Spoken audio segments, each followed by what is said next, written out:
Aujourd'hui, vous savez, on a érigé comme vertu la vitesse. Ouais. On n'a pas creusé suffisamment ce qu'est notre pays. On s'est un peu détaché. L'élection de Macron, ça a été la surprise.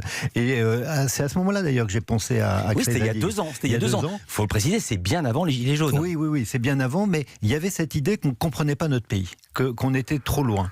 Et vous savez, c'est le grand photographe Robert Capa qui disait quand une photo est mauvaise, c'est qu'on n'est pas assez près. Eh ben, c'est pareil pour un journal. Je crois qu'il faut se rapprocher. Donc, c'est pas un surplomb de Parisiens ou de bobos qui vont comme ça regarder si l'herbe est verte. C'est vraiment, on laboure la France avec à la fois des reporters, des écrivains, des chercheurs, bien sûr des dessinateurs, Catherine Meurice par exemple, ou Mathieu Sapin. Donc, ça veut dire qu'on prend la France vraiment à bras le corps et toutes les France, y compris l'outre-mer, etc. Mais alors, vous parlez de labour, vous labourez, vous êtes près du terrain, mais aussi Oui. c'est éthéré, vous êtes dans les limbes, puisque ce numéro 4 est consacré aux religions. Oui. Le titre « Heureux comme Dieu en France », c'est une expression allemande, sauf que vous avez mis un X à Yiddish, Dieu. oui. Il y en a plusieurs. Pour quelle raison?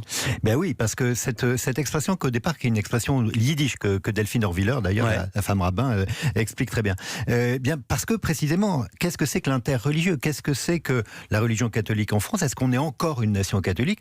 La montée de l'islam, la montée du pentecôtisme, donc cette forme de protestantisme. Alors, je l'ai appris, je vous interromps juste d'un mot. On savait que le catholicisme reculait, parce que, il faut dire, ce magazine, Zadig, c'est pas seulement des grands esprits qui promettent leur savoir de haut. On apprend plein de choses. Et par exemple, j'ai appris qu'il y avait 2 religions qui progressaient en France, l'islam, je le savais, et le protestantisme évangélique. Voilà. Qu'est-ce que c'est? Le pentecôtisme, qu'est-ce que c'est? Eh bien, c'est, si vous voulez, une spiritualité qui est beaucoup plus, j'allais dire, au ras des pâquerettes. C'est-à-dire que les gens prient pour un examen, pour quelqu'un qui est malade. Ils vivent ensemble, ils partagent ensemble, ils parlent en langue. Donc, on a Linda Kay, qui est notre reporter, qui s'est immergée. C'est-à-dire qu'elle n'est pas restée 3 heures. Elle a fait plusieurs semaines.